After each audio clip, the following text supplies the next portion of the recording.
So pregnancy plan చేస్తున్న ముందు చాలామంది అడిగే డౌట్ ఏంటంటే ఎటువంటి విటమిన్స్ ఆర్ సప్లిమెంట్స్ తీసుకోవాలి.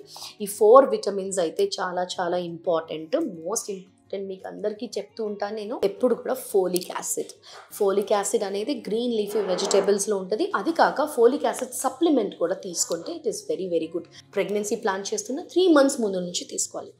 సెకండ్ వచ్చేసి విటమిన్ డి ఒక ఫర్టిలిటీ హార్మోన్ని పెంచే కెపాసిటీ చాలా చాలా ఎక్కువ. తక్కువ విటమిన్ డి ఉన్న వాళ్ళలో PCOS ఎక్కువగా చూడడము, పూర్ ఓవేరియన్ రిజర్వ్స్ ఎక్కువగా చూడడం, క్వాలిటీ ఆఫ్ ఎగ్స్ తగ్గిపోవడం అనేది మనం గమనించాం.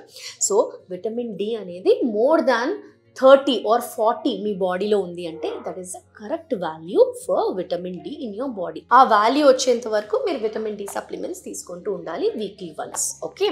థర్డ్ ఇంపార్టెంట్, వెరీ ఇంపార్టెంట్ పురుషులకి అండ్ లేడీస్కి కూడా ఏంటి అంటే జింక్ ఏం చేస్తుంది, whatever egg quality or DNA disturbances ఏవైతే ఉంటాయో ఎగ్ ఆర్ స్పర్మ్లో వాటిని అన్నిటిని తొలగించేసే కెపాసిటీ జింక్కి మాత్రమే సాధ్యం. ఓకే. అండ్ అలానే చూసుకుంటే మీకు ఎనీమియా ఉన్నా అంటే రక్తం తక్కువగా ఉన్నా లేదా వీక్నెస్ ఉన్నా లేదా ఏది ఉన్నా కూడా ఐరన్ అండ్ కాల్షియం సప్లిమెంట్స్ కూడా తీసుకుంటే చాలా చాలా బెటర్. సో అర్థమైంది కదా, ఈ 4 మోస్ట్ ఇంపార్టెంట్. మీరు ఏది తీసుకున్నా తీసుకోకపోయినా ఒక ప్రెగ్నెన్సీ ప్లాన్ చేసే ముందు ఈ 4 మినరల్స్ అండ్ మల్టీవిటమిన్స్ కనుక తీసుకుంటే చాలా చాలా మంచిది మీకు ప్రెగ్నెన్సీ రావడానికి కానీ ఒక ప్రెగ్నెన్సీ సస్టైన్ అవ్వడానికి కానీ. సో అర్థమైంది కదా, సేవ్ ఇట్.